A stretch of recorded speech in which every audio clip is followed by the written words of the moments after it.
Je pris le temps de lire la constitution congolaise et je vais te donner mon avis si la RDC doit changer cette constitution ou pas. Donc reste avec moi, la vidéo ne va pas durer longtemps, plus ou moins 5 minutes de vidéo où je vais te dire les points positifs et les points négatifs de cette constitution. Bienvenue à toi sur ma chaîne, moi c'est Rakakili. Ici je te parle de l'actualité, du développement personnel et surtout communautaire du peuple africain. Si c'est un sujet intéressant pour toi, merci de t'abonner et surtout n'oublie pas de partager cette vidéo. La constitution fait en tout 88 pages et 229 articles. Comme vous le savez, aujourd'hui, il n'y a plus quasiment d'opposition en République démocratique du Congo. Oui, les rebelles ont pris l'Est du Congo, le Nord Kivu et les Sud Kivu. Mais sur le reste du pays, il n'y a plus d'opposition. La majorité des opposants sont actuellement à l'étranger, notamment en Belgique, à Paris, un peu partout en exil, notamment Moïse Katumbi, Franck Diongo, Joseph Kabila et les restes.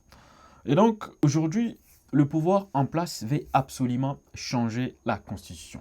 Mais est-ce que cette constitution, les arguments qui le pouvoir en place avance, c'est une constitution étrangère? Apprenant vraiment mon temps et de lire cette constitution, j'ai remarqué deux articles qui ne sont pas, en tout cas, en faveur des Congolais dans cette constitution.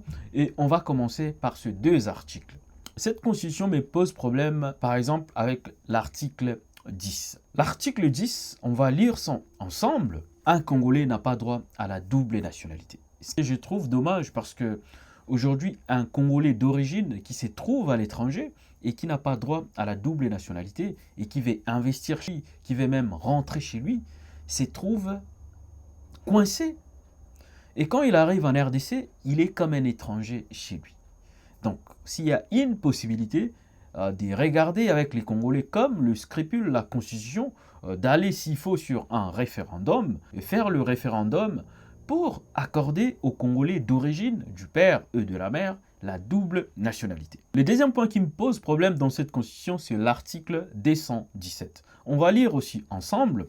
La République démocratique du Congo peut conclure des traités ou des accords d'association ou des communautés comportant un abandon partiel des souverainetés en vue de promouvoir l'unité africaine. Pour moi, ça me pose problème parce que j'estime que la RDC ne doit pas céder même une partie de sa souveraineté, que ce soit intégrale ou non intégrale, que ce soit partiellement ou intégralement, la RDC n'a pas à céder, en tout cas sa souveraineté, à l'Union africaine, parce que l'Union africaine est sous les ordres de l'Union européenne. Et vous savez tous aujourd'hui que l'Union africaine est infiltrée de partout, les amis. Ce n'est pas un secret, c'est un secret pour personne. Donc, ces deux points me posent problème dans la Constitution, les amis. Si on regarde l'ensemble de la Constitution, elle est parfaite. Cette Constitution est vraiment faite pour les Congolais, les amis. Donc, si tu es Congolais, prends le temps de lire cette Constitution et tu vas comprendre, même si la moitié des articles de cette Constitution étaient appliqués pour diriger les Congolais, les Congos seraient l'Allemagne d'Afrique, comme le prétendait le président de la République. Donc, si tu es Congolais d'origine, prends ton temps de lire cette constitution. Ça va te coûter 4 heures de ta vie. 4 heures, c'est peut-être 2 jours de scroll de ta vie, d'apprendre, de lire, d'apprendre sur cette constitution, surtout de comprendre qu'est-ce qu'on parle dans cette constitution, les amis. Je ne suis ni pour Kabila, ni pour Nanga, ni pour qui que ce soit. Non, je suis neutre, je suis pour le peuple congolais. Et pour être honnête avec vous, cette constitution, elle est parfaite pour les Congolais, mais on peut toujours y ajouter certaines modifications. Maintenant, aujourd'hui, dans l'état actuel du pays, si la priorité c'est de changer cette constitution, pour moi, ce n'est pas la peine. Parce que la constitution a tout ce qu'il faut, la constitution donne à l'État tout ce qu'il faut, comme le disait le président de la République avant, parce que le président de la République militait pour que Joseph Kabila ne puisse pas modifier cette constitution. Que la RDC n'a pas un problème des tests.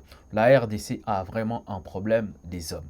Et ce qui me pose problème aussi, la majorité de gens qui travaillent au gouvernement certains ministres, le membre le cercle privé, entre guillemets, du président de la République, la majorité des gens possèdent la nationalité belge. Et donc, je ne vois pas pourquoi certains Congolais doivent être privés de cette double nationalité, alors que même les personnes qui dirigent les pays auraient une double nationalité. Je trouve ça injuste. Aujourd'hui, j'estime que la RDC doit se concentrer sur le problème sécuritaire du pays. Il y a un grand souci, même les partis qui sont contrôlés par les gouvernements, il y a un grand problème de sécurité. Il y a un grand problème de sécurité et du banditisme. Je pense que on doit se concentrer sur les quotidiens des Congolais, sur la vie quotidienne des Congolais.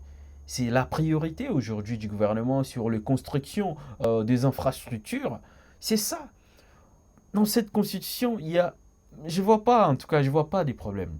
Je vois pas ce qui bloque le pouvoir en place de ne pas travailler, de ne pas évoluer, de ne pas mettre des mesures en place pour satisfaire le besoin des Congolais. Donc, je te demande de me laisser ton avis dans les commentaires.